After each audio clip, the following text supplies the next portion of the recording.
जय हिंद साथियों, कैसे हैं आप सब। आई होप आप सब अच्छे होंगे, स्वस्थ होंगे। मैं दिनेश यादव एक बार फिर से स्वागत करता हूं आप सबका आपके अपने यूट्यूब चैनल पर। दोस्तों, परसों के दिन जो खबर निकल के आई थी राजस्थान हाईकोर्ट की तरफ से, आपने भी देखा होगा और समझ भी लिया होगा कि उसका क्या मतलब था। लेकिन मेरे कई साथी हैं, उनके अभी तक भी ये चीज समझ में नहीं आ रही कि सर इसका मतलब क्या है और इसका हमारी जो बढ़ती है उस पर क्या इम्पैक्ट पड़ने वाला है। तो आज अपन इसी पे चर्चा करेंगे, क्योंकि कई छात्रों ने बोला कि सर इस पे एक डिटेल वीडियो बनाइए और हमें बताइए कि इसको पूरा विस्तार से हमें समझाइए। दोस्तों, अगर आप भी चैनल पे नए हैं तो चैनल को लाइक शेयर सब्सक्राइब जरूर कर दें। सबसे पहले मैं आपको बता दूं, उसमें जो भी डिसीजन आया है वो अभी फाइनल डिसीजन नहीं है, वो केवल अंतिम लिखा हुआ है। उस पे अपन देखेंगे अभी। यानी कि दोस्तों, ये भर्ती अब अभी भी पूरी तरीके से हाई कोर्ट से बाहर नहीं आई है। जो भी याचिका करता है, जो भी जिन भी विद्यार्थियों ने याचिकाएं यहाँ पे लगा रखी है, उनको यहाँ पे पूरी तरीके से अभी तक जो राहत है वो नहीं मिली है। और जो इसकी नेक्स्ट जो हायरिंग डेट है वो बताई गई है 24 अप्रैल को। और जो राम प्रताप जी सैनी है, क्योंकि जितने भी जो प्रतियोगी परीक्षाएं हैं उनके जो भी कोर्ट के मैटर होते हैं, ज्यादातर वो वहाँ पे पैरवी करते हैं इन मामलों की। वो विद्यार्थियों की तरफ से कई बार वो पैरवी करते हैं, तो उनकी तरफ से हाई कोर्ट के द्वारा उनकी तरफ से बोला गया हाई कोर्ट को कि जब तक आचार संहिता से पहले अगर विभाग एग्जाम करवाता है तो यहाँ पे इनको एग्जाम में बैठने की अनुमति मिलनी चाहिए।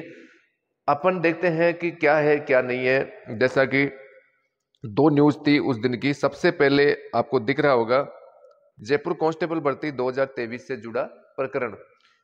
पदों के अनुसार 15 गुना अभ्यर्थियों को पास नहीं करने का मामला। और शुरू से लेकर अब तक यही मामला है कि जो भी विज्ञापित पद थे अलग अलग जगह से, यानी कि उन पदों के मुकाबले 15 गुना जो कैंडिडेट है पास करने नहीं करने का जो मामला था वो अभी चल रहा है कोर्ट में। तो उसमें क्या है, सुनवाई के दौरान पुलिस भर्ती बोर्ड की एएसपी यशस्वी हुई पेश। यानी कि पुलिस की ओर से कौन पेश हुई? एएसपी यशस्वी हुई पेश। कहा, आचार संहिता के कारण परीक्षा आयोजित नहीं करवा रहे हैं। यानी कि उनकी तरफ से क्या कहा गया है कि आचार संहिता के कारण हम पुलिस की जो परीक्षा है वो यहाँ पे नहीं करवा रहे। तो इसका मतलब ये होता है कि आचार संहिता जब तक लागू रहेगी, जब तक आपकी यहाँ पे एग्जाम नहीं होने वाली। साफ साफ यहाँ पे न्यूज में बताया गया है कि आचार संहिता के दौरान आपकी यहाँ पे एग्जाम नहीं होने वाली। एडवोकेट रामप्रताप सैनी ने अदालत को बताया, क्या बताया, कि यदि इस दौरान परीक्षा होती है तो याचिकाकर्ताओं को शामिल किया जाए। और ये बात रखी गई रामप्रताप जी सैनी के द्वारा, जो कि एडवोकेट है, विद्यार्थियों की तरफ से याचिकाकर्ताओं की तरफ से मामले की पैरवी कर रहे हैं। उन्होंने बताया कि अगर एग्जाम बीच में लगती है तो इन जो भी याचिकाकर्ता है इन सबको एग्जाम में बैठाया जाए। हाईकोर्ट ने 22 अप्रैल को अंतिम सुनवाई तक नियुक्ति पर रोक रखी जारी।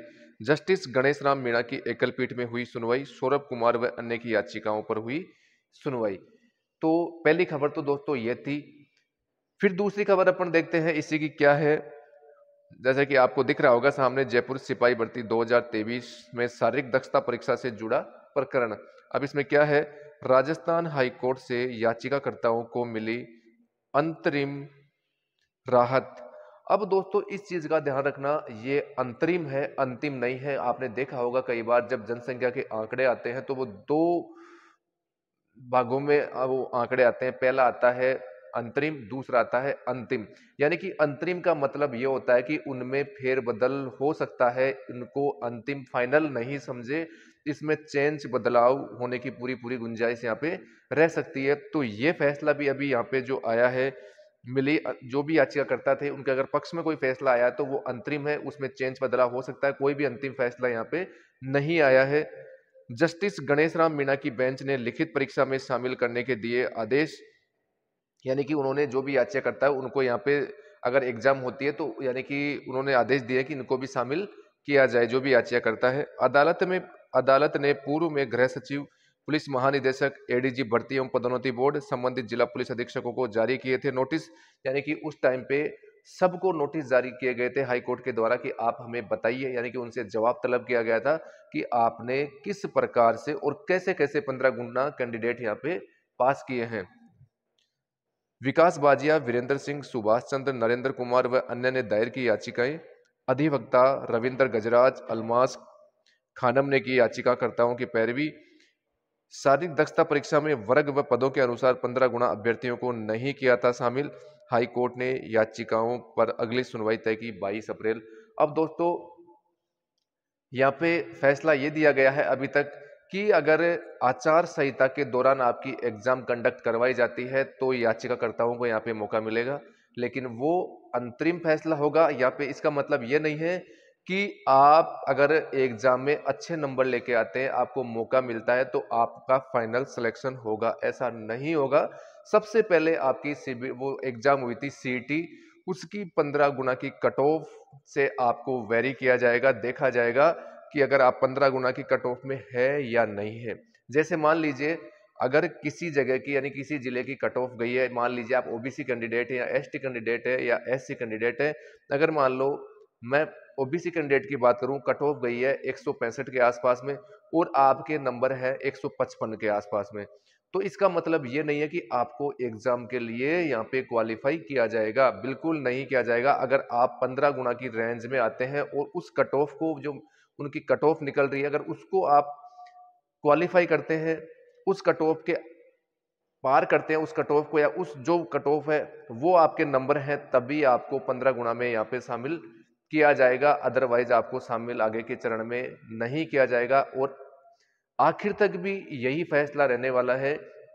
तो फिर कई विद्यार्थियों के सवाल था कि सर अगर ये फैसला आया है तो हमें सीबीटी एग्जाम की तैयारी करनी चाहिए या नहीं करनी चाहिए। सबसे बड़ा सवाल यही है, क्योंकि वो सभी विद्यार्थी अभी भी असमंजस की स्थिति में है कि हम करें तो क्या करें, क्योंकि ये अभी फाइनल डिसीजन नहीं है कोर्ट की तरफ से। 22 अप्रैल को इसकी अंतिम सुनवाई होनी है, तब पता चलेगा।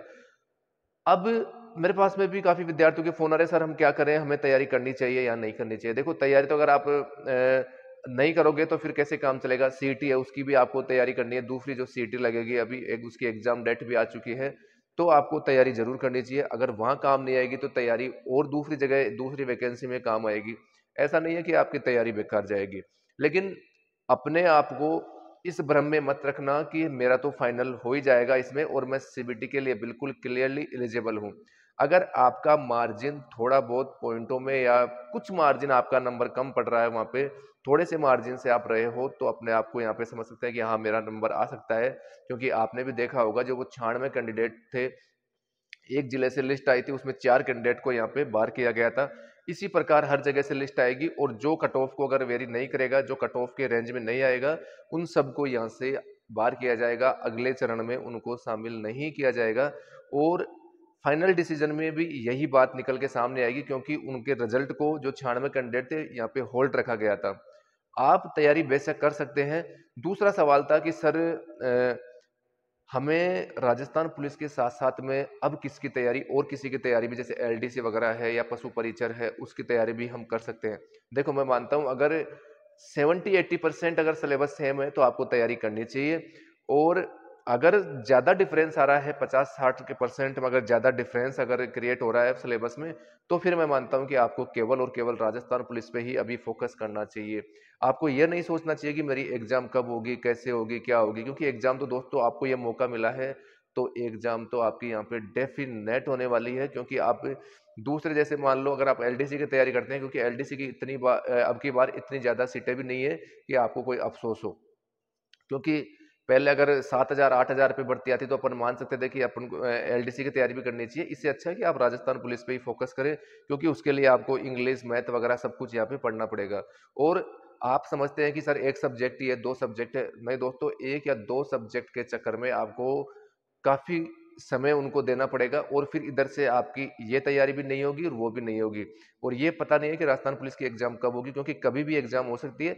इसलिए जिनका दूसरा तीसरा चौथा चांस है राजस्थान पुलिस में, या पहले वो कई भर्तियों में रह चुके हैं और उनको अब मौका मिला है 15 गुना में, तो मैं मानता हूं आपको केवल और केवल राजस्थान पुलिस की ही तैयारी यहाँ पे करनी चाहिए। इसी पे पूरा अपना डेडिकेशन रख के इसको इसकी तैयारी आपको यहाँ पे करनी चाहिए।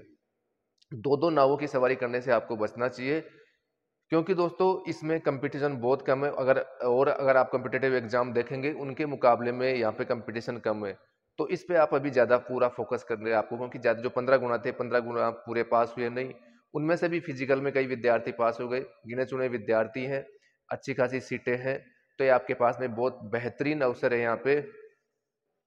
दूसरा सवाल था कि सर हम अब तैयारी उस प्रकार से या उस वे में हमारी तैयारी प्रॉपर ढंग से नहीं हो रही है, तो हम क्या करें? दोस्तों तैयारी तो आपको करनी ही पड़ेगी। अगर आप अब ढीले पड़ जाओगे, अब तैयारी को आप छोड़ दोगे, तो ये मान के चलना कोई दूसरा जो विद्यार्थी है वो तैयारी कर रहा है, वो आपसे जरूर आगे निकल जाएगा।